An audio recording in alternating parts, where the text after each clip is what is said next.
اور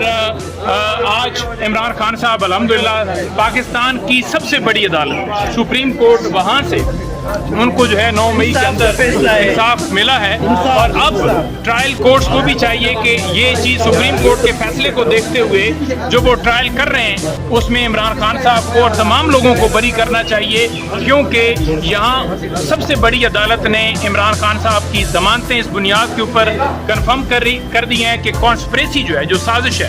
اس کی بنیاد کے اوپر، سازش کے الزام کے اوپر کہ آپ کے پاس کوئی مٹیریل ایویڈنس نہیں ہے، خالی گواہوں کے بیانات ہیں، اس کو مسترد کیا ہے، اور سپریم کورٹ نے 8 مقدمات میں الحمدللہ خان صاحب کی ضمانتیں جو ہیں وہ منظور کر لی ہیں۔ اچھا نائب حیدر پنجوتا صاحب، جو لوگ ٹیبل کے نیچے چھپ کر یہ سازشیں سن رہے تھے، اس کے حوالے سے بھی کوئی کورٹ میں ڈسکشن ہوئی جو پولیس والے یا باقی پردوں کے پیچھے کھڑے ہو کے؟ دیکھیں کورٹ کے سامنے سارا کیس تھا، جو ضمانتیں خارج ہوئیں، جو وہاں ڈیلے کیا گیا، وہ تمام باتیں بتائی گئیں، اور رول آف کنسسٹنسی